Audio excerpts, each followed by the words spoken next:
আমরা খুবই দিশেহারা।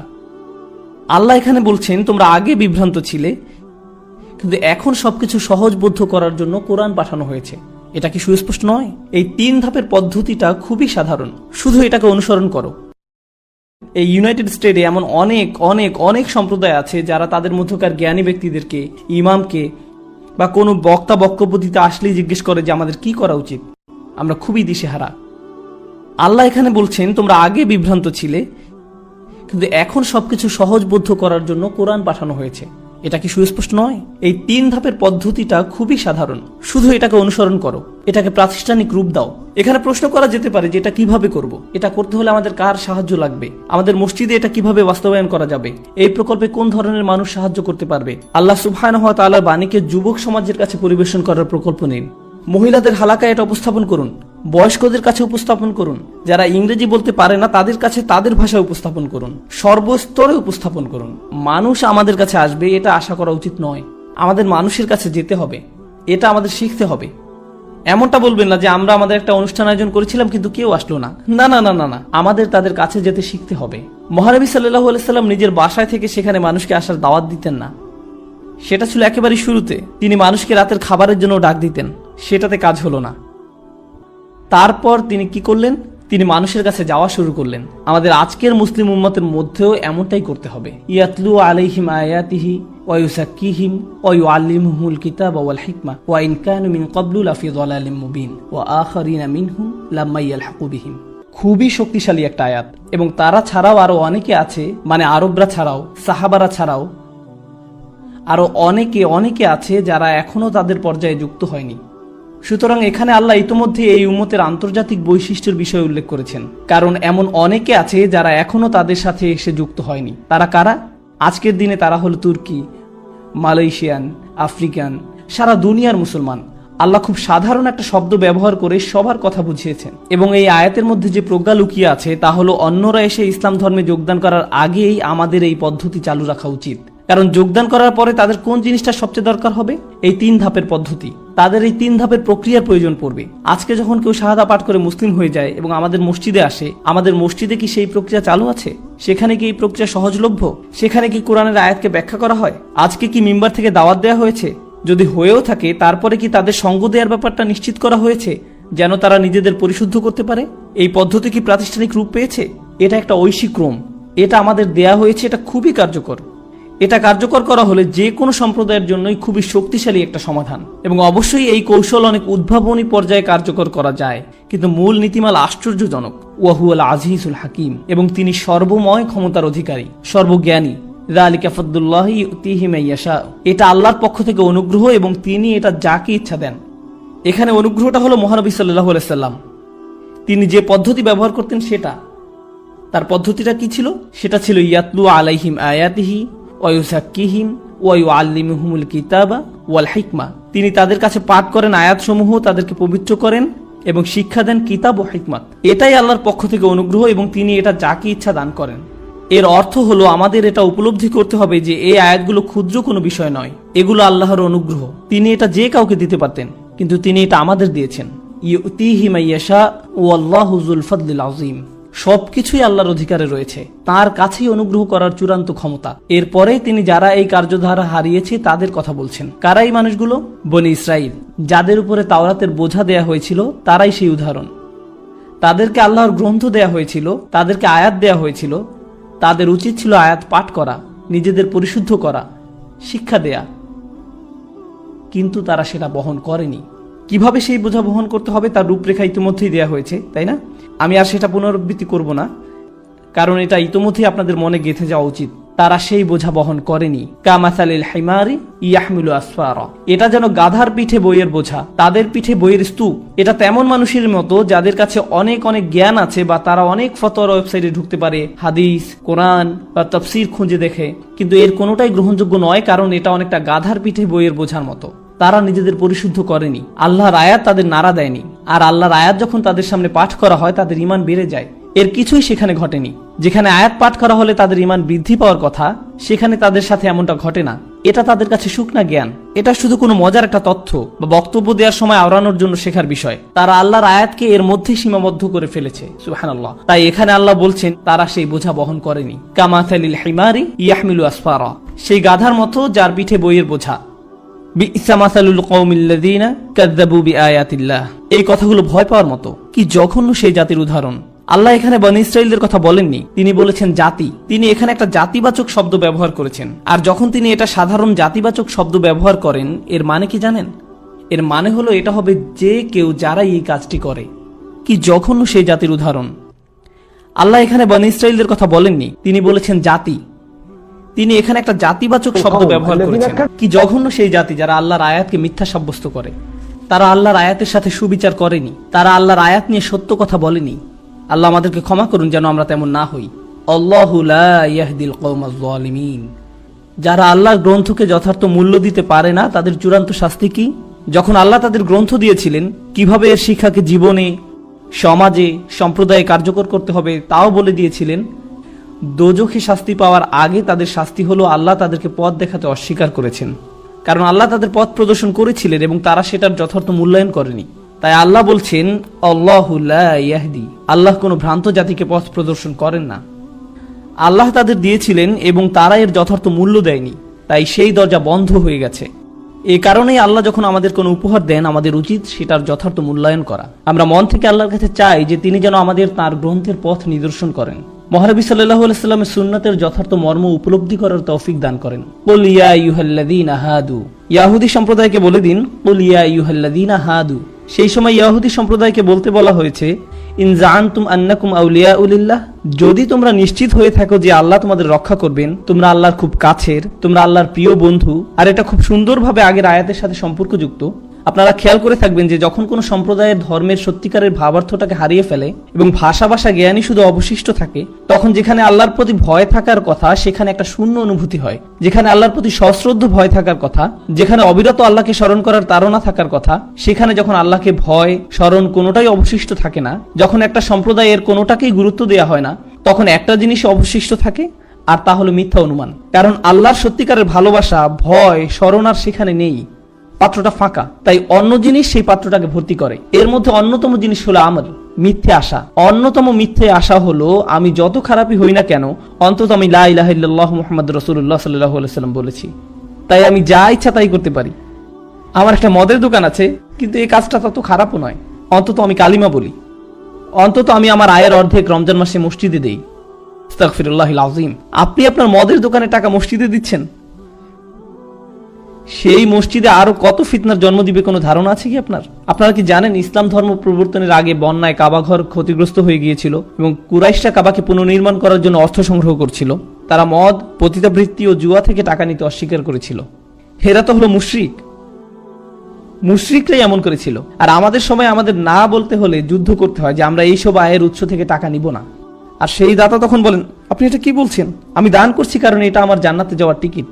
আমি টাকা দিচ্ছি যেন আমি আমার হারাম ব্যবসার মালিক হওয়ার জন্য ভালো বোধ করতে পারি। এমনটাই ঘটে। সুবহানাল্লাহ। আমরা এখন এই পর্যায়ে উপনীত হয়েছি। সুতরাং তারা ধারণা করে যে তারা আল্লাহর আউলিয়া। আল্লাহ বলছেন মিন দুনিন নাস, অন্য মানুষদের তুলনায় তোমরা বিশেষ দল, তোমরা সেই দল যাদের আল্লাহ সত্যিই ভালোবাসেন। যদি এটাই তোমাদের ধারণা হয়ে থাকে ফাতামান্নাউল মাউত, তবে মৃত্যু কামনা করো, তবে বিনা দ্বিধায় মৃত্যু কামনা করো। বিশ্বাসীরা যারা সত্যি আল্লাহকে বিশ্বাস করেন, যারা সত্যি হৃদয় ঈমান অনুভব করেন, কুরআনে উল্লেখ করা তাদের অন্যতম একটি দোয়া কিভাবে শেষ হয়েছে জানেন? খুবই চমৎকার একটা দোয়া, ওয়া তাওয়াফানা মাআল আবরার, আমাদেরকে ধার্মিক হিসাবে মৃত্যু দান করুন। এটা মৃত্যু চেয়ে দোয়া, কিন্তু কি ধরনের মৃত্যু? ধার্মিক হিসেবে। আল্লাহ বলছেন তোমরা যদি সত্যিই ততটা ধার্মিক হয়ে থাকো, যদি তোমরা আল্লাহর বন্ধু হয়ে থাকো, তবে তোমাদের কি কামনা করা উচিত? ধার্মিক হিসেবে মৃত্যু কামনা করো। যদি তোমরা এতটাই নিশ্চিত হয়ে থাকো যে জান্নাত তোমাদের জন্য অপেক্ষা করছে, যেখানে গেলে পাবে অসীম বাগান, গ্যালারি, সমুদ্র তীরের সম্পত্তি, সরোবরের ধারার জমি, যেখানে কোনো ট্যাক্স দিতে হবে না, কোনো পাওনা টাকা পরিশোধ করতে হবে না, কেউ সেখানে বৃদ্ধ হবে না, সেখানে কোনো হেলথ ইন্স্যুরেন্স নেই, এইসব কোনো সমস্যা সেখানে নেই, তবে কেন তোমরা এখানে সময় নষ্ট করছো? তোমাদের জন্য তো জান্নাত নিশ্চিত। যাও আল্লাহর কাছে চাও যেন দ্রুত তোমাদেরকে সেখানে নিয়ে যান। তোমরা কেন এখানে থাকতে চাও? এবং বাসা ভাড়া, জমির টাকা, গাড়ির টাকা দিতে হবে, এমনকি খাবার রান্না পছন্দ না হলেও সেটাই খেতে হবে। তোমরা কেন অপেক্ষা করে আছো? যাও, আল্লাহর কাছে চাও যেন দ্রুত তোমাদের সেখানে নিয়ে যান। যদি তোমরা এতটাই নিশ্চিত হয়ে থাকো যে তোমরা আল্লাহর বন্ধু, তারা যে প্রতারণা করে আল্লাহ সেটা দিয়েই তাদেরকে ডাক দিয়েছেন। আপনারা কি খেয়াল করেছেন যে মিথ্যা আশা তাদের ভুলিয়ে রেখেছে? তারা ভাবে তাদের দুনিয়াতে ভালো হবে এবং আল্লাহ তাদের এত ভালোবাসেন যে তারা এখানে পার্টি করতে পারবে এবং পরকালেও পার্টি করতে পারবে। আমরা সব করতে পারবো কারণ আল্লাহ আমাদের বন্ধু। এটা একটা মিথ্যে আশা। এমনকি এটা কোনো বিশ্বাসী মানুষের অন্তরে প্রবেশ করতে পারে যদি সে মহানবী সাল্লাল্লাহু আলাইহি সাল্লামের পদ্ধতি, আল্লাহর গ্রন্থের সাথে সুসম্পর্ক না রাখে। সুতরাং ইন কুনতুম সাদিকিন, যদি তোমরা সত্যবাদী হয়ে থাকো তবে এটার কামনা করো। ওয়ালা ইয়াতামান্নাউনাহু আবাদা, তারা এটা কখনোই কামনা করবে না। বিমা কদ্দামাত আইদিহিম, কখনোই না। কেন তারা এটা কামনা করবে না? যদিও তারা নিশ্চিত যে তারা আল্লাহর বন্ধু, কিন্তু তাদেরকে এটা করতে বললে জানেন কেন তারা এটা করবে না? কারণ তাদের হাত যেটা ভবিষ্যতে পাঠিয়েছে, সোজা বাংলা এটা বোঝা একটু কঠিন। আমার হাত কি ভবিষ্যতে পাঠিয়েছে? এটার মানে আমি ইমেইলের পরিভাষা ব্যাখ্যা করতে পারি। যখন আপনি সেন্ড বাটন চাপ দেন, তারপরে আপনি কি ইমেইলটা ফিরিয়ে আনতে পারেন? এটা সামনে গেছে, এটা অগ্রসর হয়ে গেছে, আপনার ইমেইল সামনে চলে গেছে। যখন আপনি এই দুনিয়ার কোনো কাজ করেন, এটা আক্ষরিক অর্থে অগ্রসর হয়ে গেছে। এটা চলে গেছে আমাদের দুই কাঁধের উপরে, দুই হার্ড ড্রাইভে। সেখানে দুইটা হার্ড ড্রাইভ আছে, ঠিক কিনা? আমাদের কাজগুলো সেখানে চলে যায় এবং সেই হার্ড ড্রাইভে সংরক্ষিত হয়। আমাদের সব কাজ সেখানে সংরক্ষিত আছে। আমরা কি আর তা ফিরিয়ে আনতে পারি? না। তারা জীবনে অনেক খারাপ কাজ করেছে এবং সব কাজের প্রমাণ সেখানে আছে। তারা জানে যে তারা অনেক ভয়ানক সব কাজ করেছে, যে তারা সেগুলো নিয়ে চিন্তাও করতে চায় না। আর এটাই ফাসিকের মনস্তত্ত্ব। এটাকে বুঝতে হবে, এটা খুবই গুরুত্বপূর্ণ বিষয়। এটা নিয়ে কথা বলতে ইচ্ছা করছে না। আর এটাই ফাসিকের মনস্তত্ত্ব।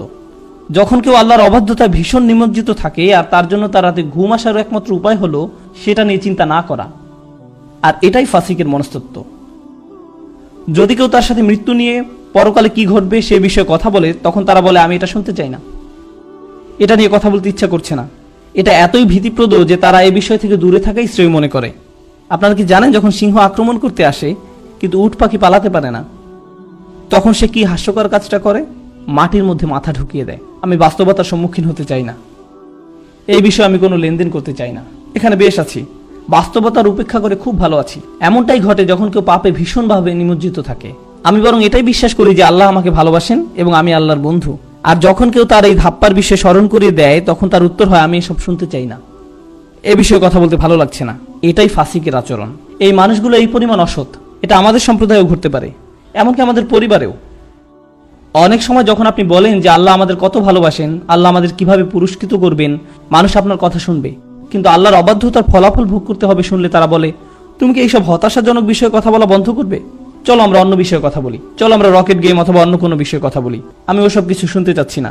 এ কারণে আল্লাহ এখানে বলছেন ওয়ালা ইয়াতামান্নাউনাহু আবাদা বিমা কদ্দামাত আইদিহিম আল্লাহু আলিমুম বিজ্জালিমিন। তারা নিজেদের কৃতকর্মের কারণে কখনো মৃত্যু কামনা করবে না। আল্লাহ জালেমদের সম্পর্কে সম্যক অবগত আছেন। আল্লাহ এই পাপীদের কথা সবই জানেন, তার কাছে সব হিসাব আছে। তারা কি করছে সে বিষয়ে তিনি অবহিত।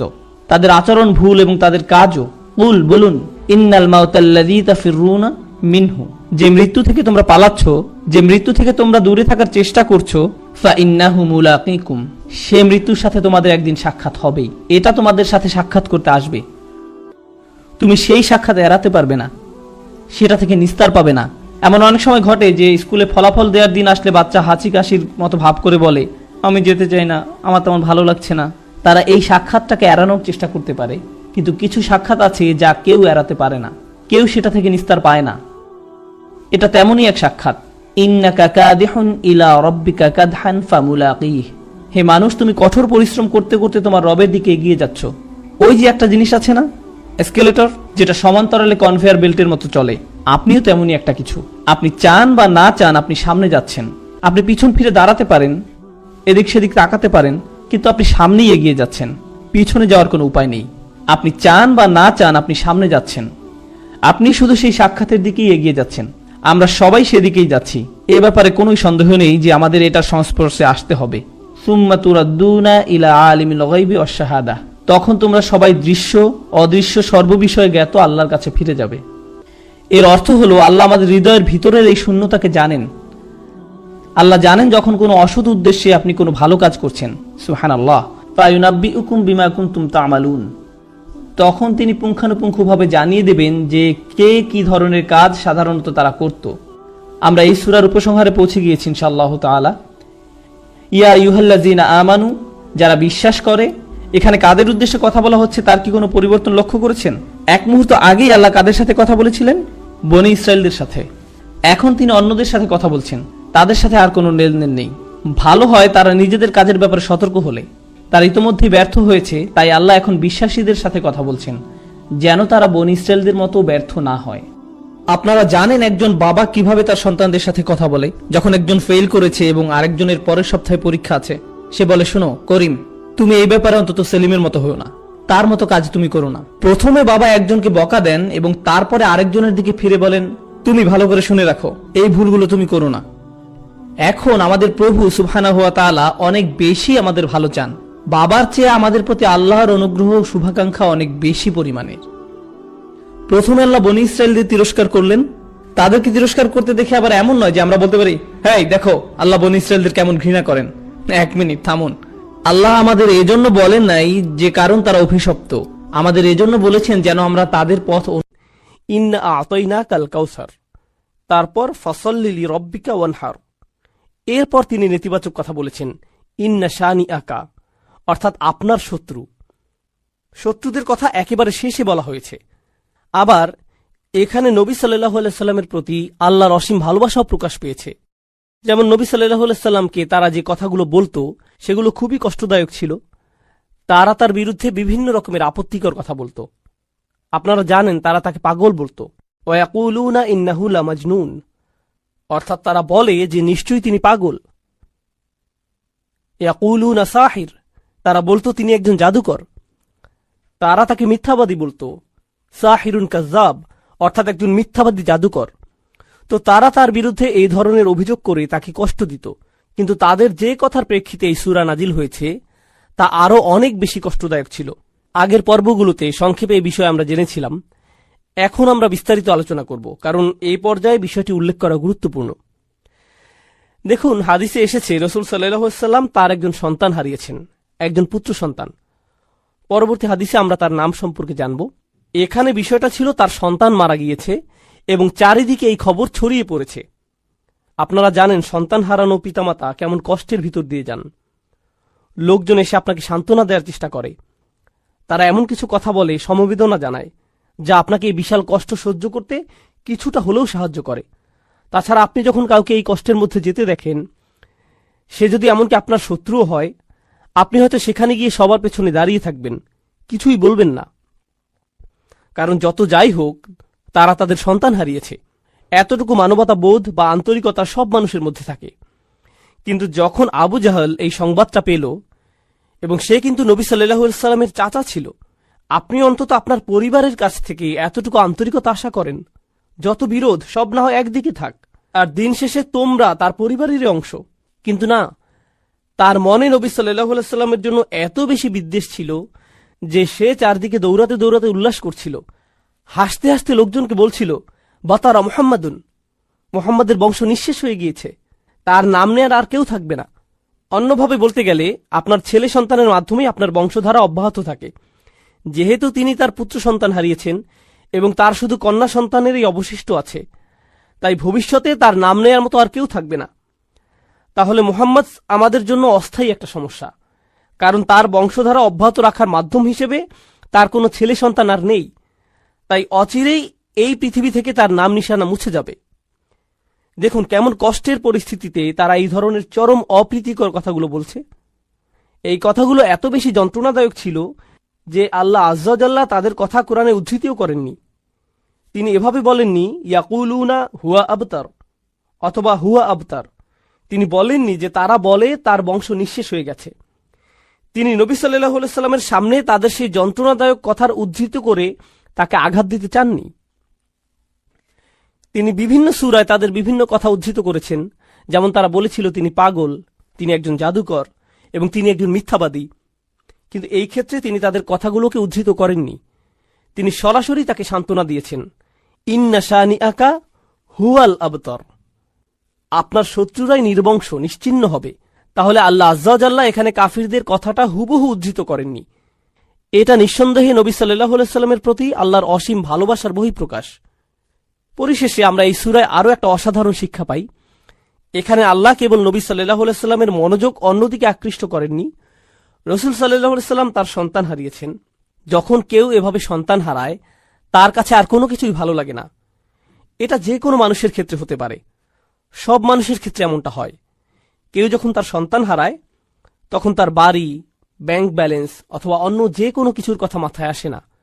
মনের মধ্যে শুধু সন্তান হারানোর তীব্র ব্যথাই অনুভূত হয়। মা বাবার কাছে তাদের সন্তানেরা শ্রেষ্ঠ সম্পদ, তাই না? নবী সাল্লাল্লাহু আলাইহি সাল্লামের এমন কষ্টের মুহূর্তে আল্লাহ আযজা ওয়া জাল্লা প্রথমে তাকে সমবেদনা জানাচ্ছেন। ইন্না আ'তাইনাকা আল কাউসার। তিনি তার সন্তান হারিয়েছেন, আর আল্লাহ তাকে বলছেন, আপনি সীমাহীন কল্যাণপ্রাপ্ত হয়েছেন, আপনি প্রাচুর্য লাভ করেছেন। আগের পর্বগুলোতে আমরা লিস্ট আকারে এগুলো সম্পর্কে জেনেছি, কিন্তু এরপরেও কিভাবে এই যন্ত্রণাদায়ক পরিস্থিতি মোকাবেলা করা যায়, কাফিরদের কথার যথাযথ জবাব দেওয়ার পাশাপাশি এই সূরায় আমাদের শেখানো হচ্ছে কিভাবে আমরা, বিশেষ করে পরিবারের কাউকে হারানোর তীব্র যন্ত্রণা, অসহ্য মানসিক কষ্ট, হতাশা, এগুলো থেকে মুক্তি পেতে পারি। প্রথমত, আল্লাহ আপনাকে যা যা নিয়ামত দান করেছেন সেগুলোতে মনোযোগ দিন। এরপর ফাসল্লি লিরব্বিকা ওয়ানহার। নবী সাল্লাল্লাহু আলাইহি সাল্লামকে আল্লাহ বলছেন সালাত আদায় করুন। আল্লাহ বলছেন দুঃখ, কষ্ট, যন্ত্রণা থেকে মুক্তির উপায় হল সালাত আদায় করা। সুবহানাল্লাহ। জানেন, এখানে সালাত আদায়ের দুইটা দিক আছে। প্রথমত, শেষ আয়াতের সাথে সালাতের সম্পর্ক আছে, আবার প্রথম আয়াতের সাথেও সালাতের সম্পর্ক আছে। তাহলে মাঝখানের আয়াত ফাসল্লি লিরব্বিক হল এই সূরার মূল আয়াত। প্রথম আয়াতে আল্লাহ নবী সাল্লাল্লাহু আলাইহি সাল্লামকে যা দান করেছেন সে সম্পর্কে বলা হয়েছে। আর কোনো উপহার পেলে আপনার কি করা উচিত? আপনার কৃতজ্ঞতা প্রকাশ করা উচিত, এবং কৃতজ্ঞতা প্রকাশের শ্রেষ্ঠ মাধ্যম হল সালাত আদায় করা। তাহলে প্রথম আয়াতের প্রতিক্রিয়া হল ফাসল্লি লিরব্বিক। আবার দ্বিতীয়ত, তার শত্রুদের কাছে থেকে যে অসহনীয় দুঃখ কষ্ট তিনি পেয়েছেন, যাদের কথা শেষ আয়াতে বলা হয়েছে, এই কষ্টগুলো মোকাবেলা করার জন্য আপনি কি করেন? আপনি নামাজে দাঁড়িয়ে যান। তাহলে ভালো মন্দ উভয় পরিস্থিতিতে আপনার প্রতিক্রিয়া হবে নামাজ আদায় করা। সুবহানাল্লাহ। এখন চলুন নবী সাল্লাল্লাহু আলাইহি সাল্লামের সন্তানদের সম্পর্কে আমরা জানব। আন ইবনে আব্বাস রাদিয়াল্লাহু তাআলা আনহুমা কল, ইবনে আব্বাস রাদিয়াল্লাহু আনহুমা হাদিসটি বর্ণনা করেছেন, কান আকবরু ওয়ালাদি রাসূলুল্লাহ সাল্লাল্লাহু আলাইহি ওয়াসাল্লাম আল কাসিম। রাসূল সাল্লাল্লাহু আলাইহি সাল্লামের বড় সন্তানের নাম ছিল কাসিম রাদিয়াল্লাহু আনহু।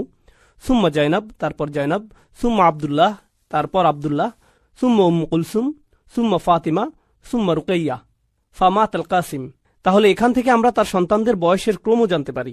তো প্রথম সন্তান ছিলেন কাসিম, তারপর জাইনাব, তারপর আব্দুল্লাহ, তারপর উম্মে কুলসুম, তারপর ফাতিমা, তারপর রুকাইয়া। মাক্কি যুগের শেষের দিকে কাসিম রাদিয়াল্লাহু আনহু ইন্তেকাল করেন। এরপর মাদানী যুগে আব্দুল্লাহও মারা যান। কারো কারো মতে সূরাটি কাসিম রাদিয়াল্লাহু তাআলা আনহুর মৃত্যুর প্রেক্ষাপটে নাজিল হয়, আবার অন্যদের মতে আব্দুল্লাহ রাদিয়াল্লাহু তাআলা আনহুর মৃত্যুর পরে এটি নাজিল হয়। আবার অন্য একটি বর্ণনায় আমরা রাসূল সাল্লাল্লাহু আলাইহি সাল্লামের আরও একজন সন্তানের কথা জানতে পারি, ইব্রাহিম রাদিয়াল্লাহু আনহু। তাহলে তার কোন সন্তানের মৃত্যুর প্রেক্ষিতে সূরাটি নাজিল হয়েছে, এই ব্যাপারে বিভিন্ন মতামত পাওয়া যায়। আবার আবু আইয়ুব রাদিয়াল্লাহু আনহু বর্ণনা করেছেন, লাম্মা মাতা ইব্রাহিম বিন রাসূলিল্লাহ সাল্লাল্লাহু আলাইহি সাল্লাম মাশাল মুশরিকুনা বা'দুহুম ইলা বা'দ ফাকালু। অর্থাৎ যখন রাসূল সাল্লাল্লাহু আলাইহি সাল্লামের ছেলে ইব্রাহিম রাদিয়াল্লাহু তাআলা আনহু ইন্তেকাল করলেন, মুশরিকরা একে অন্যের কাছে দৌড়ে দৌড়ে যেতে লাগলো এবং বলল, ইন্না হাযা সাবি কদ বাতারাল লাইল। সাবি মানে যার আর কোনো সন্তান হবে না, যার কোনো ছেলে সন্তান নেই, কোনো পরবর্তী বংশধর নেই। আজ রাতে তার বংশধারা নিঃশেষ হয়ে গেছে। এটা বলে তারা উৎসব করতে লাগলো। ইব্রাহিম রাদিয়াল্লাহু তাআলা আনহুর মৃত্যুর বর্ণনাই অধিক জোরালো। তো এবার আসুন, ফাসল্লি লিরব্বিক, এই আয়াতটি শুরু হয়েছে ফা অক্ষর দিয়ে। ফা সল্লি লিরব্বিক। এখানে ফা সম্পর্কে ইমাম আল আলুসি বলছেন, আল ফা ফি কওলিহি তাআলা, তিনি বলছেন আল্লাহ যখন আয়াতে ফা অক্ষরটি উল্লেখ করেছেন, লিতারতিবি মা বাদাহা আলা মা ক্বাবলাহা, এই ফা অক্ষরটি এর পূর্ববর্তী বাক্যাংশের উপর গুরুত্বারোপ করে এবং এটি ফা এর পূর্ববর্তী কথার সাথে এর পরের কথাকে সম্পৃক্ত করে। ফাইন্না ইতাআ তাআলা ইয়াহু আলাইহিস সালাতু ওয়াস সালাম মা যুকিরা মিনাল আয়াতিল্লাতি লাম ইউতিহা আহাদাম মিনাল আলামিন। অর্থাৎ যেহেতু প্রথম আয়াতে বলা হয়েছে নবী সাল্লাল্লাহু আলাইহি সাল্লামকে আল্লাহ প্রাচুর্য দান করেছেন, আর তিনি তাকে যা কিছু দান করেছেন সবই অসাধারণ এবং অতুলনীয়। তাছাড়া এগুলো এমন কিছু ছিল যা তিনি এই পৃথিবীর আর কাউকে দেননি। মুস্তাওজাবুন লিল মা'মুরি বিহি আই ইস্তিজাব। এজন্য এটা রসুল সাল্লাল্লাহু আলাইহি সাল্লামের জন্য গুরুত্বপূর্ণ ছিল যে তিনি এই সীমাহীন কল্যাণ লাভের জবাবে কৃতজ্ঞতা প্রকাশ করবেন। এই অসীম নিয়ামতের জন্য সারা দিয়ে কৃতজ্ঞতা প্রকাশ করা খুবই জরুরি। আইফা দুম আলা সালাতি লিরব্বিক, অর্থাৎ রসুল সাল্লাল্লাহু আলাইহি সাল্লামকে বলা হচ্ছে, যেহেতু আপনার প্রতি অসীম অনুগ্রহ করা হয়েছে তাই আপনি নামাজে অবিচল থাকুন। দুম আলা সালাত, আল্লাহর জন্য আপনি সালাতে অবিচল থাকুন। এগুলো ইমাম আল আলুসির মন্তব্য। আপনাদের আবার একটু মনে করিয়ে দিতে চাই, এর আগের সূরা থেকে আমরা জেনেছি তারা যখন নামাজ পড়ত তারা উদাসীন থাকত, নামাজের প্রতি তারা যত্নবান ছিল না। তাছাড়া যখনই তারা নামাজ পড়ত লোক দেখানোর জন্য নামাজ পড়ত। আর এই সূরায় ঠিক এর বিপরীত বলা হচ্ছে, তোমরা কেবল তোমাদের রবের জন্য সালাত আদায় করো, ফাসল্লি লি রব্বিক। তিনি শুধু ফাসল্লি বলেননি, যদিও এর মাধ্যমে আদেশটি পরিপূর্ণ বোঝা যাচ্ছে। যেমন তিনি অন্য আয়াতে বলছেন আকিমিস সলাত, শুধু আকিমিস সলাত, কিন্তু এখানে বলছেন ফাসল্লি লি রব্বিক, আপনার রবের জন্য সালাত আদায় করুন, আপনার রবের জন্য। এর মাধ্যমে নামাজ আদায়ের উদ্দেশ্য স্পষ্ট করে বলা হচ্ছে। এখন সল্লি ফা ইন্না সালাতা জামিয়াতু লি জামিহি আকসামুশ শুকুর, এটা খুবই গুরুত্বপূর্ণ। আল্লাহ সালাতের কথা বলেছেন, শুকুরের কথা বলেননি। তিনি বলেননি ওয়া শুকর রব্বাক, তোমার রবের কৃতজ্ঞতা প্রকাশ করো, তাই না?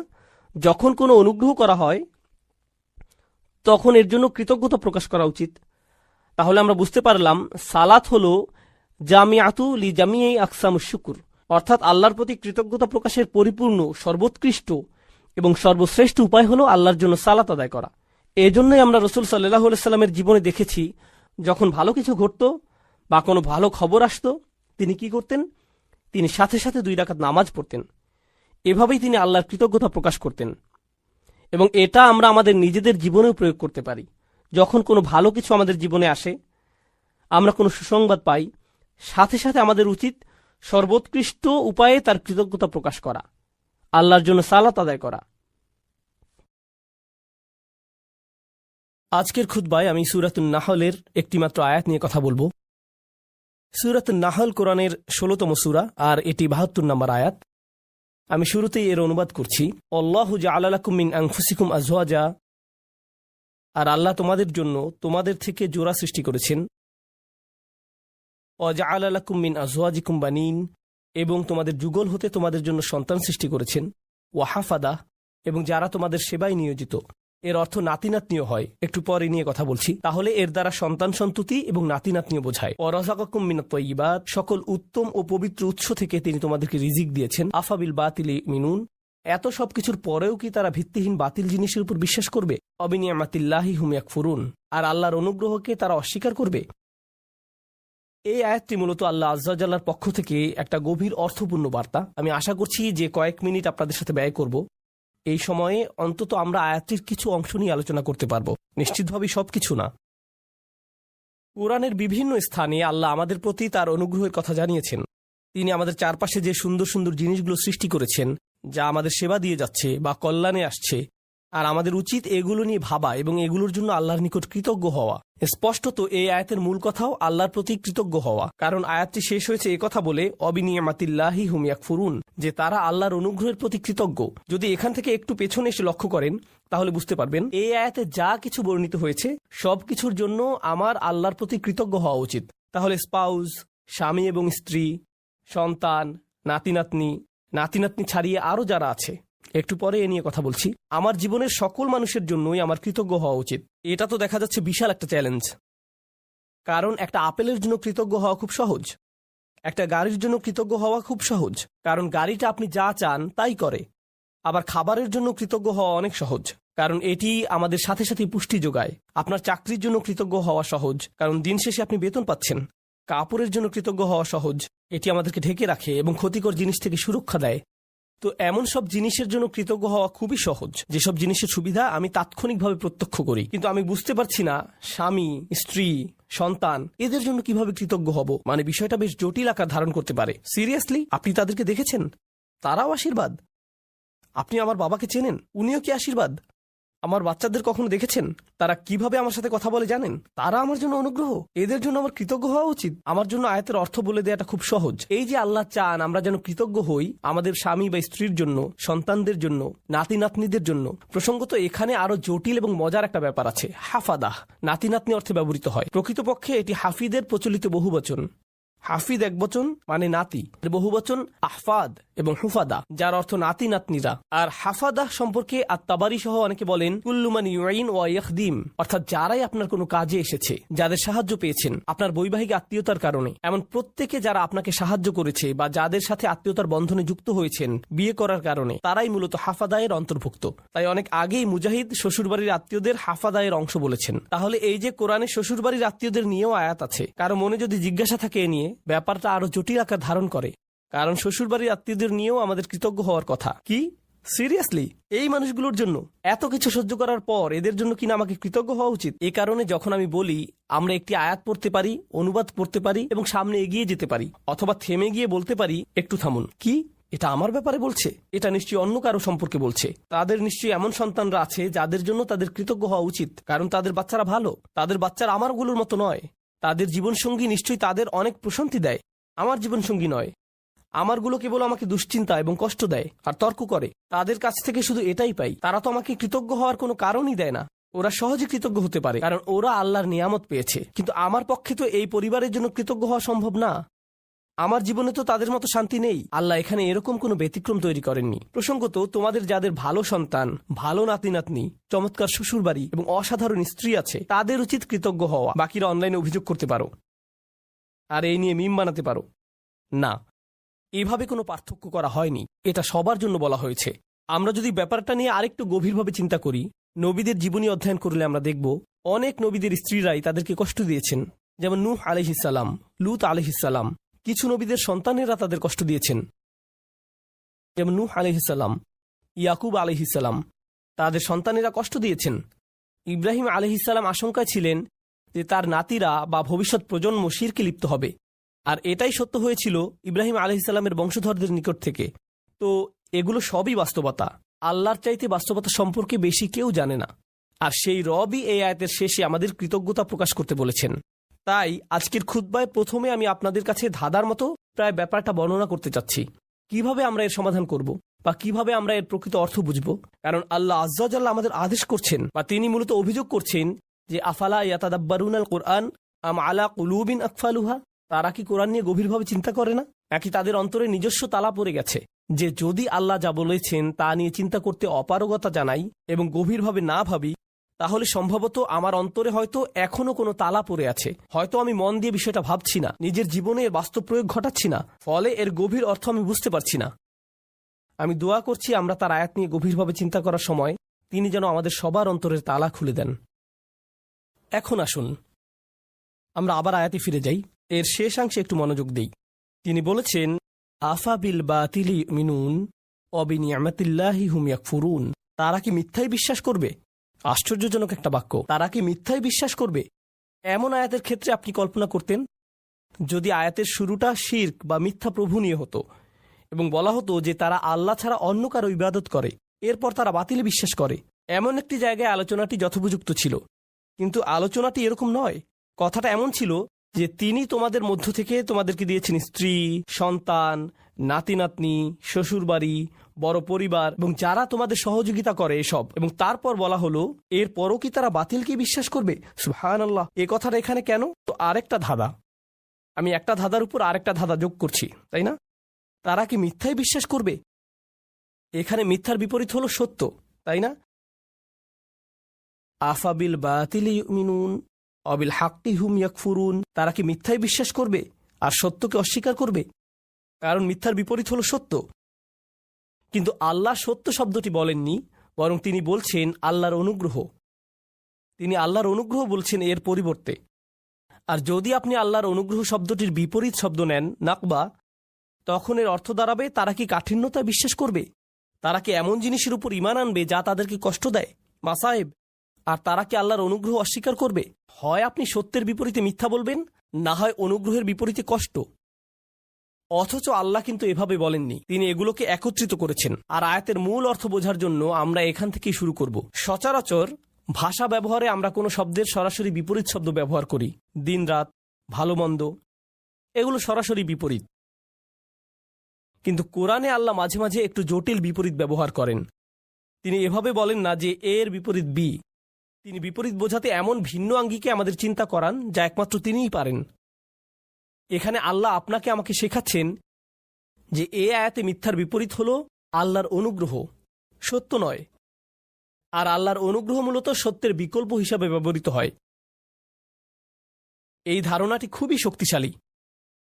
সত্যের আরবি হল হক, আবার হক এর অর্থ উদ্দেশ্যপূর্ণ। তাই হক অর্থ কেবল সত্য নয়, উদ্দেশ্যপূর্ণও হয়। যেমন আল্লাহ বলেন, খালাকাস সামাওয়াতি ওয়াল আরদা বিল হক। তিনি বিশেষ উদ্দেশ্যে আকাশসমূহ এবং পৃথিবী সৃষ্টি করেছেন। এখানে উদ্দেশ্য বোঝাতে কোন শব্দটি এসেছে? সত্য, হক। সুতরাং হক শব্দের দুইটি দিক আছে। তো আসুন এই আয়াতটি এই দৃষ্টিকোণ থেকে চিন্তা করি। এই যে আমার অবাধ্য সন্তানেরা, আমার ছেলে আমার সাথে তর্ক করে, আমার মেয়ে আমার সালামের জবাব দেয় না, আমার নাতিরা আমাকে ভুলে গেছে, আমার স্ত্রী আমাকে কেবল অসম্মান করে, আর অন্যদের কাছে আমার দুর্নাম করে বেড়ায়। আল্লাহ বলছেন তিনি এই সব কিছুই দেখছেন, আর আমি দেখি সমস্যা। কিন্তু আসলে এরকম জটিল সম্পর্কের মধ্যেও একটা নিয়ামত আছে। আর সেই নিয়ামত বা কল্যাণ তাদের কাছ থেকে আসছে না। এই কল্যাণ কেবলই আল্লাহর কাছ থেকে আসে।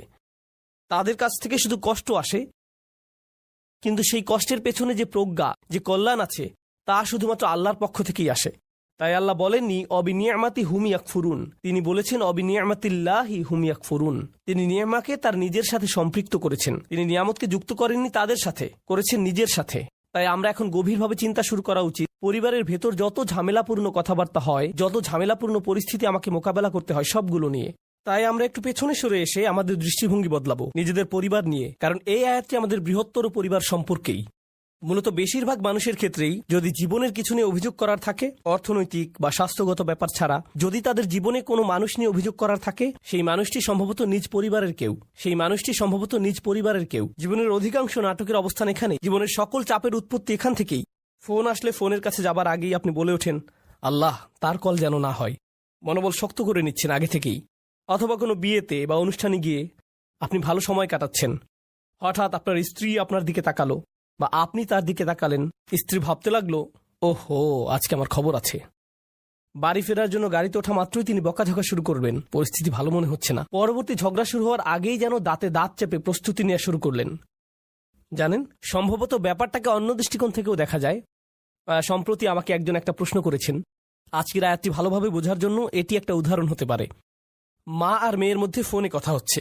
মা বলছে, জানো তোমার অমুক কাজিন, আমরা তার নাম দিলাম কাজিন এ, তোমার কাজিন এ সবসময় কাজিন বি সম্পর্কে বাজে কথা বলে। তার সমস্যাটা কি? কেন সে সারাক্ষণ কাজিন বি সম্পর্কে মন্দ কথা বলে? মেয়ে বলল, এটা নিয়ে চিন্তা করো না মা, সে তার ভালো ভালো আমলগুলো তাকে দিয়ে দিচ্ছে। কারণ কারো পেছনে কটু কথা বললে আখিরাতে নিজের ভালো কাজগুলো তাকে দিয়ে দিতে হবে। তাই এ নিয়ে কোনো চিন্তাই করো না মা। মেয়েটি আমাকে জিজ্ঞেস করলো, আমি যখন এভাবে বলি, এভাবে বলা কি ঠিক? আমি এই কথোপকথনটি শোনার পর বললাম, আচ্ছা তোমরা যখন এভাবে আলোচনা করছো যে কাজিন এ এরকম খারাপ কাজ করছে, তোমরাও তো তখন গীবত করে ফেলছো, কাজটা উল্টা হয়ে গেল না? এরপর আছে আরেক সমস্যা, তুমি কি অতি সহজেই বলে ফেলছো না যে চিন্তা করো না, আমরা আখিরাতে তার কাছ থেকে নিয়ে নিব? কেউ যদি তোমার সারা জীবনের সঞ্চয় কেড়ে নিতে চায়, এখনই তোমার বাড়িতে এসে তোমার গাড়ির চাবি, ক্রেডিট কার্ডস, ব্যাংক পাসওয়ার্ড নিয়ে নেয় আর বলে বের হয়ে যাও, তখন তো বলবে না যে চিন্তা করো না, আমরা আখিরাতে নিয়ে নিব। তুমি তো এই জীবনের জিনিসগুলোই ছেড়ে দিতে পারো না, আর এত অনায়াসে তোমার কাজিনের আখিরাত ছেড়ে দিচ্ছ। কোনো সমস্যা নেই, আমরা শেষ বিচারের দিন নিয়ে নিব। হয়তো আমরা একটু পেছনে সরে এসে বলতে পারতাম, না নিশ্চয়ই এই বিরোধের কোনো কারণ আছে, আমাদের এই চ্যালেঞ্জটাকে নিয়ে একটু নিয়ামতে পরিবর্তন করে ফেলতে হবে। কারণ আল্লাহ এই সম্পর্কগুলোকে বলেছেন নিয়ামত। আমার ছেলে, আমার কাজিন, আমার পরিবার, আমার শ্বশুরবাড়ি, এগুলো কেবল আছে মানেই নিয়ামত নয়, কেবল তাদের থাকাটাই নিয়ামত নয়। স্পষ্ট রূপেই এখানে শুধু তাদের বর্তমান থাকার কথাই বলা হচ্ছে না, তাদের সম্পর্কটা আমার সাথে কতগুলো অভিজ্ঞতার সমষ্টি, কতগুলো কথোপকথন এবং আদান প্রদানের সমষ্টি। কিভাবে আমি একে একটি নিয়ামতে পরিণত করব? মা কখনো জানতে চেয়েছো আমার কাজিনের এত রাগ কেন? নিশ্চয়ই কিছু ঘটেছিল। কখন ঘটেছে? ও তোমার মনে আছে ওই বিয়ের কথা, যেখানে অমুক অমুক ব্যাপারগুলো ঘটেছিল? ও তখন থেকেই সমস্যার শুরু। আমরা হয়তো তাদের দুজনকে নিয়ে একসাথে বসতে পারি এবং সমস্যাটার একটা সমাধান করতে পারি। আমরা হয়তো সমস্যাটার সমাপ্তিতে সাহায্য করতে পারি, এটাকে আরো বড় করার পরিবর্তে। এই নিয়ে পেছনে কথা না বলে, অভিযোগ না করে আমরা হয়তো সমাধানের একটা অংশ হতে পারি, যেন পরিবারটি আত্মীয়তার সম্পর্কের মাঝে যে নেয়ামত লুকিয়ে আছে তার অভিজ্ঞতা লাভ করতে পারে। আপনার পরিবারে যে মানুষগুলোর আগমন ঘটে, আমার পরিবারে যে মানুষগুলোর আগমন ঘটে, ভালো হোক বা মন্দ, আল্লাহ একটা উদ্দেশ্যকে সামনে রেখেই তাদেরকে আমাদের জীবনে পাঠিয়েছেন। তার সব কাজেই উদ্দেশ্য থাকে। মাঝে মাঝে আপনি আপনার ভাইকে দেখে ভাবেন, তুমি কিভাবে আমার ভাই? কখনো কখনো কিছু মানুষ তাদের বাবা মাকে দেখে ভাবে, সিরিয়াসলি তোমরা আমার বাবা মা? তোমাদের সাথে আমার তো কোনো মিলই নেই, কিভাবে তোমরা আমার মা বাবা? আপনি অবাক হয়ে ভাবেন, আমরা যদি একই পরিবারে না হতাম, আমার মনে হয় না তোমাদের সাথে আমি কিছু করতাম বা করার ইচ্ছা করতাম। কিন্তু আল্লাহ মানুষকে বিশেষ উদ্দেশ্যে একত্রিত করেন। তিনি ভালো করেই জানেন কাকে কার পরিবারে রাখতে হবে এবং কাকে কার সাথে জেনেটিক্যালি সংযুক্ত করতে হবে। এমনকি তিনি আপনার শ্বশুরবাড়ির ব্যাপারেও প্ল্যান করে রেখেছেন। ইন্না লিল্লাহি ওয়া ইন্না ইলাইহি রাজিউন। এর জন্যও তিনিই পরিকল্পনা করে থাকেন। এখন সবকিছুকে একটা বড় পরীক্ষা মনে হতে পারে, কিন্তু আমি যদি নির্দিষ্ট একটি দৃষ্টিকোণ থেকে আয়াতটি নিয়ে চিন্তা করি, আমাকে এখানে আশীর্বাদ খুঁজে পেতে হবে। আমি এখানে আশীর্বাদ খুঁজে পাবো না যদি আমি সবকিছুকে উদ্দেশ্যপূর্ণ দৃষ্টিতে না দেখি। সম্ভবত এই ঝগড়ার পেছনের উদ্দেশ্য আমাকে খুঁজে বের করতে হবে এবং সঠিক কাজটি করতে হবে, সঠিক কথাগুলো বলতে হবে যেন এই বিরোধের নিষ্পত্তি হয়। আল্লাহ এমন মানুষদের নিয়ে কথা বলেছেন যারা সত্যিই তাকে বিশ্বাস করে। তিনি তাদের সম্পর্কেও বলেন যারা বিপরীতে ফাসাদ তৈরি করে। তিনি বলেন, তারা ছিন্ন করে ফেলে আল্লাহ যা অবিচ্ছিন্ন রাখার নির্দেশ দিয়েছেন। পারিবারিক বন্ধনগুলো অটুট রাখা সত্যিই কঠিন। স্বামী স্ত্রীর সম্পর্ক মজবুত রাখা কঠিন। সন্তান সন্ততিদের মাঝে বন্ধন বজায় রাখা কঠিন। ভাই বোনদের মাঝে রাগারাগি তীব্র আকার ধারণ করতে পারে। পিতামাতা এবং সন্তানদের মাঝেও রাগারাগি তীব্র আকার ধারণ করতে পারে। আপনার নিজের পরিবার এবং শ্বশুরবাড়ির মাঝে মতবিরোধ প্রচন্ড খারাপ হয়ে পড়তে পারে। ওইগুলো ছোটখাটো মতবিরোধ নয়, কিন্তু এই সকল মতবিরোধের প্রতি আমি যদি উদ্দেশ্যপূর্ণ দৃষ্টিতে তাকাই, জানেন আমি কি করব? আমি কোনো না কোনো ভাবে এটাকে আশীর্বাদে পরিণত করব। আমি এই ঝগড়া সমাধানের একটা উপায় খুঁজে বের করব। আমি এই নিয়ে আলোচনা চালিয়ে যাওয়ার একটা উপায় খুঁজে বের করব। আল্লাহ আমাদের নবীদেরকে এমন সব কঠিন পরিস্থিতিতে ফেলেন, কিন্তু তবুও তারা এতে আল্লাহর নেয়ামত খুঁজে পান, কারণ তারা সবকিছুর দিকে উদ্দেশ্যপূর্ণ দৃষ্টিতে তাকান। তো এটাই আমাদের প্রথম শিক্ষা, আবিনিয়ামাতিল্লাহি হুম ইয়াকফুরুন। এই কৃতজ্ঞতা হলো আল্লাহর সাথে আমাদের সম্পর্ক তৈরির প্রথম পদক্ষেপ। আমরা যদি আমাদের লক্ষ্যে পৌঁছাতে চাই, আমাকে আমার নিজের সাথে, আপনাকে আপনার নিজের সাথে আলোচনা করতে হবে যে কোন কোন জিনিসের জন্য আমরা আল্লাহর প্রতি কৃতজ্ঞতা প্রকাশ করব। আনিশকুরুলিল্লাহ। মুসা আলাইসাল্লাম একটি ভ্রমণের উদ্দেশ্যে যাত্রা করেন, কারণ আল্লাহ তাকে একজনের কাছ থেকে শিক্ষা গ্রহণের আদেশ করেন। কোরআনের বাইরে তার নাম পাওয়া যায়, আর তা হলো খাজির বা খিজির, কিন্তু কোরআনে তার নাম উল্লেখ করা হয়নি। কোরআনে তাকে উল্লেখ করা হয়েছে আবদাম মিন ইবাদিনা, অর্থাৎ আমার বান্দাদের মধ্যে একজন বান্দা। অতীতে বহু নবীর আগমন ঘটেছে, যেমন বনি ইসরায়েলদের একটি ঘটনা ইঙ্গিত করে কোরআনে বলা হয়েছে, যখন তারা বলেছে নিজেদের নবীর কাছে যে আমাদের জন্য একজন বাদশাহ নির্ধারণ করে দেন। বাইবেলে উল্লেখ আছে তারা এটা তাদের নবী সামাইল আলাইসাল্লামের কাছে বলেছিলেন, কিন্তু কোরআনে তার নাম উল্লেখ করা হয়নি। সুতরাং কখনো কখনো আল্লাহ নাম উল্লেখ করেন, আবার কখনো কখনো করেন না।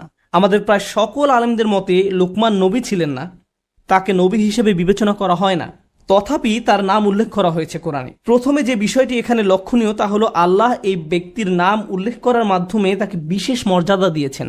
রাসূলুল্লাহ সাল্লাল্লাহু আলাইহি সাল্লামের জীবনে এমন অনেক ঘটনা রয়েছে যেখানে আল্লাহ কোনো কোনো ক্ষেত্রে সাহাবীদের নাম উল্লেখ না করেই ওই ঘটনার বর্ণনা দিয়েছেন। আবু বকর রাদিয়াল্লাহু তাআলা আনহুর নাম উল্লেখ করা হয়নি। আল্লাহ শুধু বলেছেন ইয ইয়াকুলু লিসাহিবিহি লা তাহজান, যখন তিনি আপন সঙ্গীকে বললেন বিষণ্ণ হয়ো না। আল্লাহ এভাবে বলেননি যে যখন তিনি আবু বকরকে বললেন লা তাহজান, কারো নাম উল্লেখ করার মাধ্যমে আল্লাহর পক্ষ থেকে তাদের বিশেষ মর্যাদা প্রদান করা হয়। হযরত লুকমানকে কোরআনে এমনই একটি বিশেষ মর্যাদা দেওয়া হয়েছে। আমি আরেকটি বিষয় সবার দৃষ্টি আকর্ষণ করতে চাই। কোরআনের এই অংশে আল্লাহ আমাদের যে শিক্ষা প্রদান করেছেন তাকে হালকাভাবে নেওয়া যাবে না। এই ঘটনাগুলো ইতিহাসের এমন সব মুহূর্ত যা কোনো ঐতিহাসিকের পক্ষে লিপিবদ্ধ করা সম্ভব নয়। এই অনুচ্ছেদে যে ঘটনাটির বর্ণনা দেওয়া হয়েছে তা হলো একজন পিতা এবং তার সন্তানের মাঝে কথোপকথন। তো এই কথোপকথন হয়তো তাদের বাড়ির নির্জন পরিবেশে হয়েছে, অথবা তারা যখন একত্রে কোথাও ভ্রমণে বের হয়েছিলেন, বা একত্রে কোনো কাজ করার সময় তাদের আশেপাশে কেউ ছিল না, তখন কোনো রেকর্ডিং ডিভাইসও ছিল না। কত বিলিয়ন ট্রিলিয়ন সময় পিতামাতা তাদের বাচ্চাদের সাথে কথা বলেন, এমন ঘটনা প্রতিদিন ঘটে। এটা আমাদের জীবনের অংশ। তথাপি এই একটি আলোচনাকে আল্লাহ এত গুরুত্ব দিলেন যে মানব জাতি এই কথোপকথন থেকে কিয়ামত পর্যন্ত হিদায়াত পেতে থাকবে। তাই তিনি এই কথোপকথনকে কোরআনের অংশ করে দিলেন। এটা একটা বিরাট ব্যাপার। আল্লাহ এমন একজনকে সেলিব্রিটি বানিয়ে দিলেন যার সম্পর্কে অন্য কোনোভাবে জানা সম্ভব ছিল না। আল্লাহ এই কথোপকথনটিকে চিরস্থায়ী বানিয়ে দিলেন, অন্যথায় এই সম্পর্কে জানা আমাদের পক্ষে সম্ভব ছিল না। কোরআন থেকে যখন আমরা কিছু শিখবো বা জানবো, আমাদের একটু পেছনে সরে এসে প্রথমে এটার তারিফ করা উচিত, উপলব্ধি করা উচিত যে আল্লাহ আমাদের কত বড় উপকার করেছেন। ওয়ায়ুআল্লিমুকুম মা লাম তাকুনু তা'লামুন, আর তোমাদের শিক্ষা দেবেন এমন বিষয় যা কখনো তোমরা জানতে না। আল্লাহ কোরআনে বিষয়টা উল্লেখ না করলে অন্য কোনোভাবে এই জ্ঞান এবং প্রজ্ঞা সম্পর্কে আমাদের জানার উপায় ছিল না। আল্লাহ লুকমান সম্পর্কে কি বলেছেন? আল্লাহ বলেন, ওয়ালাকাদ আতাইনা লুকমান আল হিকমা, আমি লুকমানকে প্রজ্ঞা দান করেছি।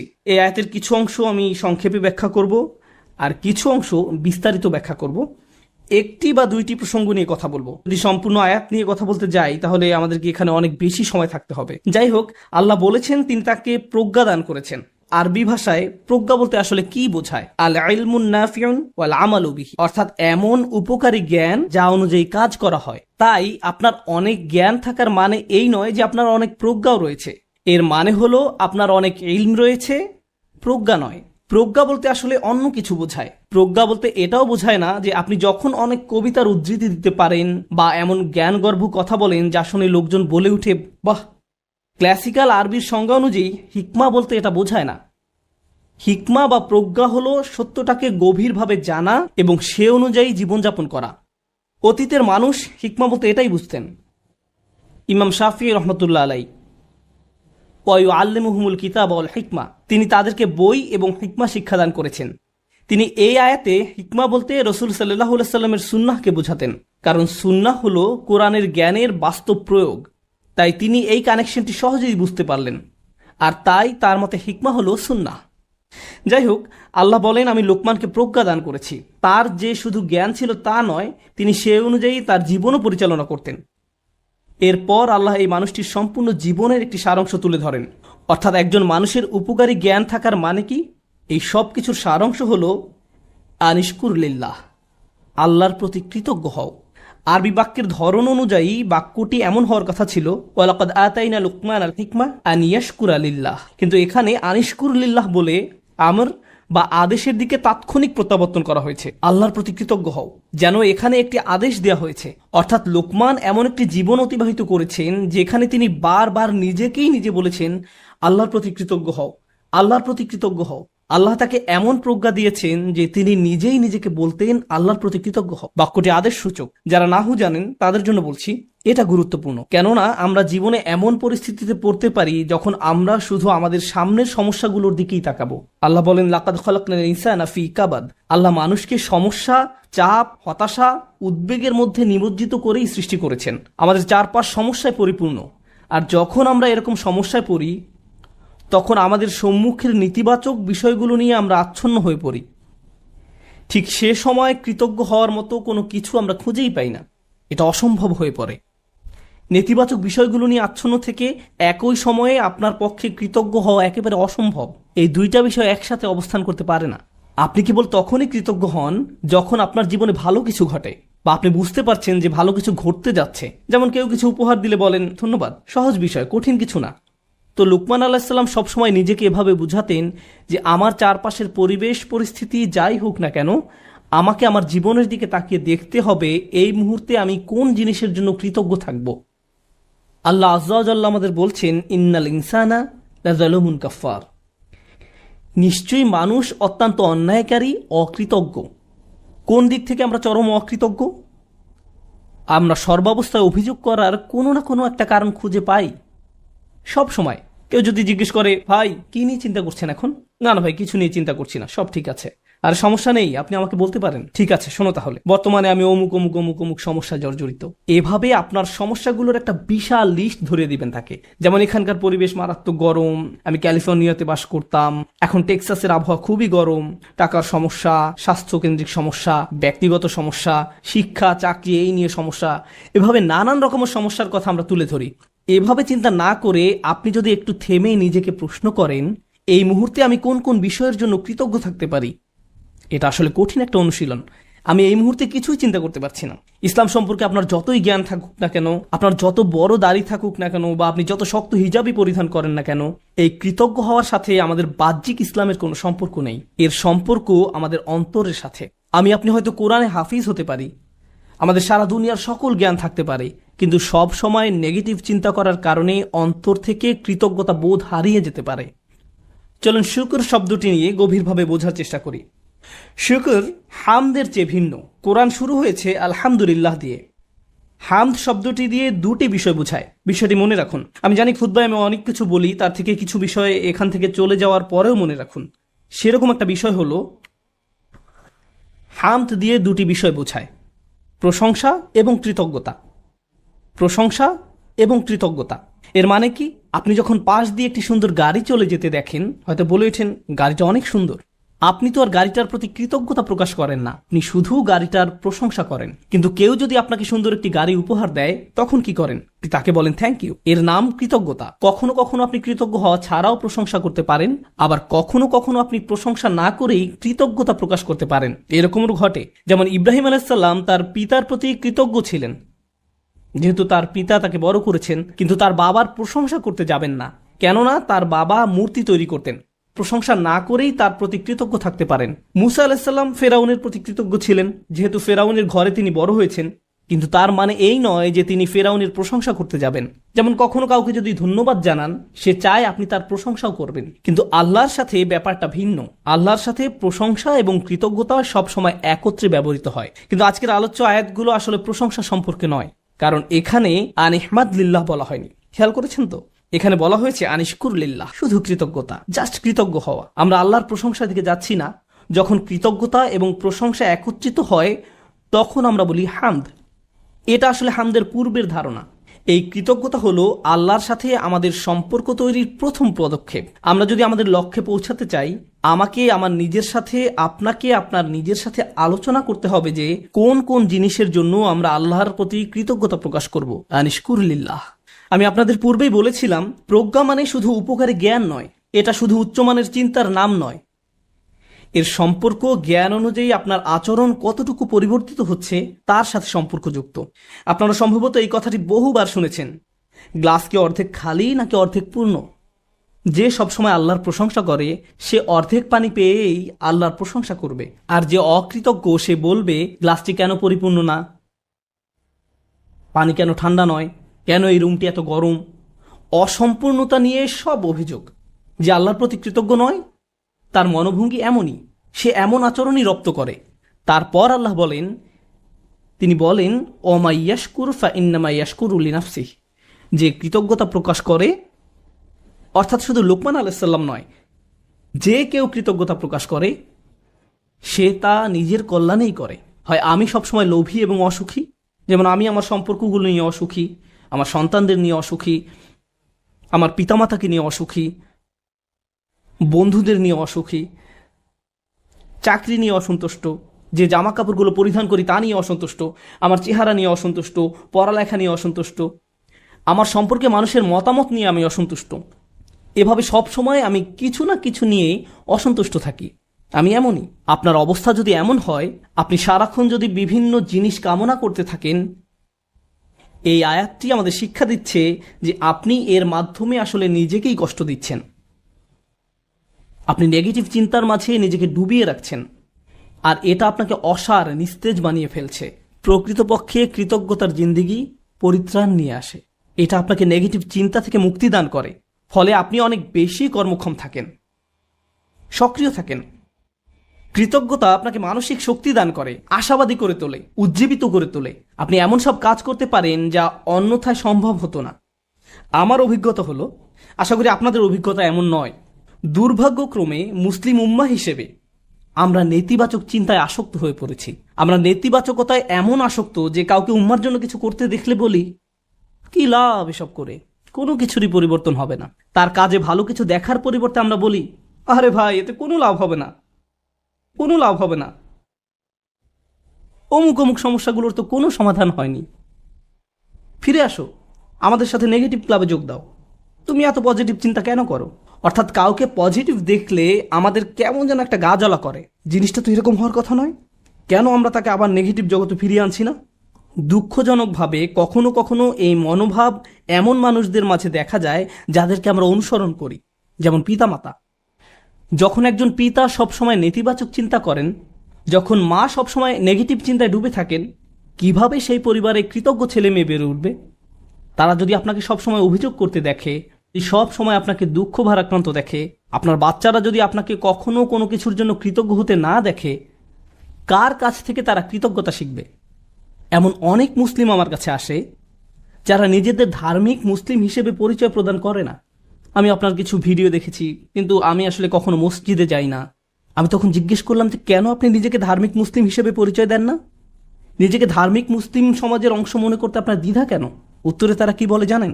তারা বলে এই ধার্মিক মুসলিমরা সব সময় বিপর্যস্ত থাকে, তাদের সবসময় রাগান্বিত দেখায়। কিভাবে এমনটা হলো? যে মানুষদের কাছে স্বর্গীয় ব্যাপার রয়েছে তাদের অবস্থা এমন কি করে হলো? এই আয়াতে প্রজ্ঞা বলতে কৃতজ্ঞতা বোঝানো হয়েছে। হিকমার সারমর্ম হলো, হিকমার নির্যাস হলো শুকর বা কৃতজ্ঞতা। যে নিয়মিত আল্লাহর দ্বীন সম্পর্কে জ্ঞান লাভ করতে থাকে তাকে কেন এমন দুর্দশাগ্রস্ত লাগবে? মূলত আপনি যত বেশি কৃতজ্ঞ হবেন আপনাকে তত বেশি ইতিবাচক দেখাবে। সব সময় সবকিছুতেই আপনি ইতিবাচক দিকটি খুঁজে পাবেন।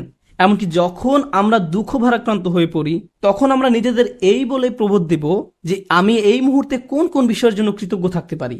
তারপর নিজের মনকে শক্ত করে আবার দাঁড়িয়ে যান। এখন আমার মুসা আলাহিসাল্লামের কথা মনে পড়ে গেল। আমি আসলে সব সময় মুসা আলাহিসাল্লামের এই ঘটনাটি দ্বারা অনুপ্রাণিত হই। তিনি নীল নদ পার হয়ে অপর প্রান্তে চলে গেলেন। তার সাথে বনি ইসরায়েলের হাজার হাজার মানুষ, আর সবাই ঘরবাড়িহীন, নিঃস্ব। তার উপর তারা মরুভূমিতে বিচরণ করছেন। তাদের মাথার উপর কোনো ছাদ নেই। পুরুষ, নারী, শিশু, বৃদ্ধ সবাই হয়তো কষ্টে কান্নাকাটি করছে। আমরা এখন টেক্সাসের 100 ডিগ্রি ফারেনহাইট তাপমাত্রায় 20 মিনিট থাকতে পারি না, বলে উঠি আমাকে এখনই বাসায় যেতে হবে। আর তারা মরুভূমিতে বাস করছেন। এখন মুসা আলাইসাল্লাম তাদেরকে শান্ত করার লক্ষ্যে তাদের উদ্দেশ্যে বক্তব্য দিবেন। তিনি তাদেরকে বললেন, লা ইন শাকারতুম লা আযীদান্নাকুম, যদি তোমরা কৃতজ্ঞ হও আমি তোমাদের বাড়িয়ে দেব। আমি ভেবেছিলাম যে তিনি তাদের ধৈর্য ধরা নিয়ে খুতবা দিবেন, কিন্তু না, তিনি তাদের উদ্দেশ্যে কৃতজ্ঞতা নিয়ে খুতবা দিলেন। কেউ হয়তো বলতে পারে, আরে আমরা কি নিয়ে কৃতজ্ঞ হব? আবহাওয়ার অবস্থা দেখেছো? আমাদের বাচ্চাদের অবস্থা? আমরা ক্ষুধায় কাতর, গায়ের জামাটা ছাড়া আর কোনো জামা নেই, আমাদের কোনো খাবার নেই। কৃতজ্ঞ কিসের জন্য কৃতজ্ঞ হব? আপনি যদি একটু থেমে চিন্তা করেন, কারণ ফেরাউনের বাহিনী তোমাদের হত্যা করতে পারেনি, অথবা তোমরা ডুবে যাওনি, অথবা তোমরা এখন আর মিশরীয়দের দাস নও, তোমাদের বাচ্চাদের আর জবাই করা হচ্ছে না, তোমাদের মহিলাদের আর নিপীড়িত জীবনযাপন করতে হচ্ছে না, চোখের সামনে মহিলাদের নির্যাতিত হওয়ার দৃশ্য আর পুরুষদের দেখতে হচ্ছে না, তোমরা এই সব কিছুর জন্য কৃতজ্ঞ নও? অভিযোগ করছো? কৃতজ্ঞ হওয়ার জন্য আপনি সব সময় কিছু না কিছু খুঁজে পাবেনই। সব সময় এমন কিছু পাবেন যা আরো খারাপ হতে পারত। সুতরাং এই ধরনের প্রজ্ঞা নিয়ে বেঁচে থাকা খুবই কঠিন। কিন্তু কেউ যদি এভাবে জীবনযাপন করতে পারে তাহলে সে শুধু নিজেরই উপকার করলো। অমা ইয়াশকুর ফা ইন্নামা ইয়াশকুরু লিনাফসিহি, যে কৃতজ্ঞতা প্রকাশ করে সে তা নিজের কল্যাণেই করে। আল্লাহ ওয়াদা করেছেন, লা আযীদান্নাকুম, আমি তোমাদের আরো বেশি দান করব। আল্লাহ আপনার জীবনের প্রতিটি ক্ষেত্রেই আপনাকে সমৃদ্ধি দান করবেন, যেমন হেদায়েত, স্বাস্থ্য, রিজিক সহ সকল ক্ষেত্রে সবকিছুই ঠিক হয়ে যাবে যদি আমি আর আপনি আল্লাহর প্রতি কৃতজ্ঞ হতে পারি। এটাই এখানে প্রজ্ঞা। তারপর তিনি বলেন, ওমান কাফারা ফা ইন্নাল্লাহা গানিয়্যুন হামিদ, আর যে কৃতজ্ঞ হয় আল্লাহ অভাব মুক্ত। আল্লাহ হলেন গানি এবং হামিদ, তিনি ধনী এবং প্রশংসিত। অর্থাৎ আপনার প্রশংসা তার দরকার নেই। মানুষের প্রশংসার দরকার হয়, কিন্তু আল্লাহর প্রশংসার দরকার নেই। কিছু মানুষ বলে, কেন আমি তার প্রতি কৃতজ্ঞ হব? তোমাদের প্রভুর কেন এত প্রশংসা দরকার হয়? সাধারণ নাস্তিকরাই প্রশ্ন করে, কেন তোমাদের রব সবসময় প্রশংসা করতে বলে? আল্লাহ বলেন, তিনি হলেন গানি, তার কোনো কিছুর প্রয়োজন নেই, তার প্রশংসার দরকার পড়ে না। এটা তোমাদের জন্য। এই প্রশংসা করার মাধ্যমে তোমরাই উপকৃত হবে। তিনি হলেন হামিদ, তোমরা প্রশংসা করো বা না করো তিনিই প্রশংসার মালিক। শুধু শুকর বা কৃতজ্ঞতা নয়, বরং হামদ বা প্রশংসাও তার অধিকারভুক্ত। তিনি আপনার প্রশংসার জন্য অপেক্ষা করেন না। তারপর এই মানুষটি হযরত লোকমান, যিনি কৃতজ্ঞতা এবং শুকরিয়ার জিন্দেগি যাপন করতেন, আর এই দুইটি গুণ তার জীবনের সবকিছুতেই দীপ্তি ছড়িয়েছিল। তিনি কোনো কিছু সম্পাদন করতে গেলে এই গুণগুলো তার মনোভঙ্গি ঠিক করে দিত। আপনি কি কাজ করেন সেটা যেমন গুরুত্বপূর্ণ, তার চেয়েও বড় গুরুত্বপূর্ণ ব্যাপার হলো এই কাজের প্রতি আপনার মনোভঙ্গি কেমন। শুধু কি করেন তাই নয়, বরং কিভাবে করেন সেটাও গুরুত্বপূর্ণ। আপনারা উভয়ে বিসমিল্লাহ বলে খাওয়া শুরু করেছেন, সব কিছু দেখতে একই রকম, কিন্তু একজনের কৃতজ্ঞতার মনোভঙ্গি ছিল আর অন্যজনের সেটা ছিল না। একজন এই দুনিয়া এবং পরকাল উভয় জগতেই লাভবান হবে, অন্যজন হবে না। অন্যজন এই সমস্ত উপকারের দরজা বন্ধ করে রেখেছে, কারণ যে দৃষ্টিভঙ্গিতে সে খেয়েছিল সেটা কৃতজ্ঞতার দৃষ্টিভঙ্গি ছিল না। শুকর শুধু কাজের নাম নয়, এটা মনোভঙ্গিরও নাম। এখন তিনি তার ছেলেকে কি বললেন? ওয়াইজ ক্বালা লুকমানু লিইবনিহি ওয়া হুয়া ইয়াইযুহু। লুকমান যখন উপদেশ দেওয়ার সময় তার ছেলের দিকে ফিরে বললেন, হে আমার ছেলে, আমার প্রিয় সন্তান, লা তুশরিক বিল্লাহ, আল্লাহর সাথে শিরক করো না, আল্লাহর কোনো অংশীদার সাব্যস্ত করো না। কিন্তু আলোচনার সূত্রপাত তো শিরক দিয়ে হয়নি, মূর্তি পূজা নিয়ে তো এই কথাবার্তা শুরু হয়নি। আলোচনা তো ছিল কৃতজ্ঞ হওয়া নিয়ে। আমরা শাব্দিক দৃষ্টিকোণ থেকে একটি বিষয় এখানে শিখছি, শিরক এবং শুকর এর একটি শাব্দিক মিল আছে। কিন্তু আরেকটি বিষয় আমাদের এখানে জানতে হবে, আল্লাহ আমাদের এখানে শেখাচ্ছেন তার সাথে আমাদের সম্পর্কের মূল কেন্দ্রবিন্দু হলো আসলে কৃতজ্ঞতা। আমাদের আল্লাহর প্রতি যত ধরনের অনুভূতি রয়েছে, আমরা তার দাস, আমরা তাকে ভয় করি, আমরা তার কর্তৃত্ব মেনে নিয়েছি, আমরা জানি যে তিনি আমাদের সৃষ্টিকর্তা, এই সব কিছুই সত্য। কিন্তু এই সব কিছুর মাঝে আল্লাহর সাথে সত্যিকারের সম্পর্ক তৈরি করতে হলে আমাদের অন্তরে যা থাকতে হবে তা হলো কৃতজ্ঞতা বোধ। যদি অন্তরে এর উপস্থিতি না থাকে, তাহলে অন্তর এমন এক ধরনের শিরকের বসবাস হবে যার সাথে আমরা যুদ্ধ করে পারবো না। কারণ এটা দেখতে মূর্তির মতো নয়, এটাকে দেখতে মিথ্যে কোনো খোদার মতো মনে হয় না। এটা এমন এক ধরনের মূর্তি যার বসবাস অন্তরে। তো তিনি তার সন্তানকে বলেন, আল্লাহর সাথে শিরক করো না, আল্লাহর প্রতি অকৃতজ্ঞ হয়েও না বলার পরিবর্তে তিনি এই কথা বললেন, কারণ তিনি যেহেতু মনে করেন কৃতজ্ঞ হওয়াই আসলে প্রজ্ঞা, আল্লাহর পাশাপাশি কোনো কিছুকে স্থাপন করো না। আমরা এটা কিভাবে বুঝব? লুকমান তার ছেলেকে আসলে কি শিক্ষা দিচ্ছেন? প্রসঙ্গত এটা শুধু সন্তানের সাথে পিতার কথোপকথন নয়, বরং এটা এমন যে কারো জন্য হতে পারে যার অধীনে কেউ বাস করে। আপনার জীবনে যদি এমন কেউ থাকে যে আপনার কাছ থেকে প্রজ্ঞার তালাশ করে, বিশেষত আমি বাবাদের উদ্দেশ্যে বলছি, এমনকি এর বাইরেও আপনি হয়তো বড় ভাই, আপনি এমন পজিশনে আছেন যেখানে অন্যরা আপনার অনুসরণ করে, সেক্ষেত্রে আপনার উচিত এই শিক্ষাটি তাদের নিকট পৌঁছে দেয়া। আমি নিজেকে এই প্রশ্নটি করি। আপনাদের কাউকে কাউকে আল্লাহ অনেক কিছু দিয়েছেন, যেমন আপনাদের হয়তো ভালো চাকরি আছে, ভালো ব্যবসা আছে, টাকার সমস্যা নেই, গাড়িও আছে, আপনার সব কিছুই আছে। ফলে আপনার বাচ্চাদের জীবন আপনার নিজের জীবনের চাইতেও অনেক বেশি সহজতর। কিন্তু আপনি যখন ছোট ছিলেন, আপনার জীবন এতটা সহজ ছিল না। আমার এখনো মনে আছে, ঈদের সময় আমরা বার্গার কিনতাম। আমরা একটা বার্গার কিনে পুরো পরিবার সবাই ভাগ করে খেতাম। এটাই ছিল আমাদের ঈদ। আমি আমার বোনের টুকরার দিকে তাকিয়ে থাকতাম, কারণ মাঝখানের টুকরাটা ছিল সবচেয়ে বড়। অনেক বাচ্চারা প্রথম টুকরাটা চায়, কিন্তু প্রথম টুকরাটিতে তো শুধুই রুটি। এখানে আসল কথা হলো, আমাদের বাচ্চারা এসব জানে না। তারা এভাবে বলে, আমি আমারটাতে চিজ চাই, আমারটাতে মেয়োনিজ চাই, কেউ বলে আমারটাতে চিজ না, পেঁয়াজ চাই। আমার বাল্যকাল আর তাদের বাল্যকাল একরকম নয়। তারা কষ্ট দেখে না। যখন আপনার টিনেজ বাচ্চা বলে, আমি ঠিক শিওর না কোন কলেজটাতে ভর্তি হব, কোন গাড়িটা যে পছন্দ করি, আপনার হয়তো তখন মনে পড়ে, ভাই আমি পাবলিক বাসে ধাক্কাধাক্কি করে কলেজে যেতাম, সকালবেলা পত্রিকা বিতরণ করতাম, কাজে 3 মিনিট দেরিতে পৌঁছানোর জন্য চাকরি হারিয়েছিলাম, আমি কোনো মতে টিউশন ফি দিতাম, বাসায় নিয়মিত বাজারও থাকতো না। আর আমার বাচ্চারা এখন বলছে তারা শিওর না কোন গাড়িটা কিনবে।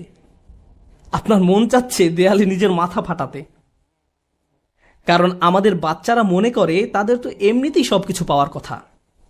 তারা কৃতজ্ঞ হওয়ার মানে বোঝে না। এভাবে কারো পক্ষে কৃতজ্ঞ হওয়া সম্ভব নয়। আমাদের উচিত আমাদের বাচ্চাদের টাকার মূল্য শেখানো। তাদেরকে উন্নত জীবন দেওয়ার মানে এই নয় যে তাদেরকে ভালো মানের অ্যাপার্টমেন্ট দিবেন। আপনি হয়তো অতিরিক্ত দিয়ে তাদের ধ্বংস করে দিয়েছেন। আপনার বাসা যদি খেলনায় পরিপূর্ণ থাকে আর তারা শুধু আরো নতুন নতুন খেলনা চায়, 2 দিন আগে কিনে দিয়েছেন সেটা ময়লার বাক্সে, তাহলে এই সব শেখার মানে কি? এই তিলাওয়াতের অর্থ কি? আনিশকুর লিল্লাহ মানে বাবা হিসাবে আপনাকে কৃতজ্ঞতার জীবনযাপন করতে হবে, এবং আপনি আপনার সন্তানকে কাজের গুরুত্ব বুঝাবেন, রিজিকের গুরুত্ব বুঝাবেন, তাদের যা আছে তার গুরুত্ব বুঝাবেন। তারা যেন যা নেই তা নিয়ে অসন্তুষ্ট হয়ে না থাকে। ঈদের সময় বাচ্চারা ধনী হয়ে যায়। এই সময়টা ছিল আমাদের বাচ্চাদের কৃতজ্ঞতা শেখানোর একটা সুযোগ। কারণ রমজানের আয়াতের শেষে আল্লাহ কি বলেছেন? যেন তোমরা কৃতজ্ঞ হতে পারো। তুমি কত পেয়েছো? তারা একজন আরেকজনকে এভাবে জিজ্ঞেস করে 2000 টাকা, আমি পেয়েছি মাত্র 1500 টাকা। আমরা দেয়ার পজিশনে নেই, আমরা শুধু নেয়ার মধ্যে আছি। আমরা আমাদের ছেলে মেয়েদের রাক্ষসে পরিণত করে ফেলেছি, তাদেরকে শুধু ভোগ করা শেখাচ্ছি, আর তাদের চাওয়ারও কোনো অন্ত নেই। আর যখন তাদের কোনো দাবি পূরণ করার অবস্থা না থাকে, আমি এমন অনেক পিতামাতার সম্মুখীন হয়েছি যাদের বাচ্চারা তাদের নিকট এভাবে দাবি জানায়, অবশ্যই আমাকে আইফোন কিনে দিতে হবে। পিতা বলে না, পারবো না। বাচ্চা তখন বলে তাহলে আমি আত্মহত্যা করব। তাদের তখন আমার কাছে আসতে হয়েছিল। নতুন আইফোন না পাওয়ার কারণে তারা এমন থ্রেট দিচ্ছিল, কিংবা বাসায় ওয়াইফাই নাই এজন্য এমন করছিল। এটা কৃতজ্ঞতার সম্পূর্ণ বিপরীত আচরণ। আর এমন আচরণ হলো আল্লাহর সাথে এক ধরনের শিরক। যখন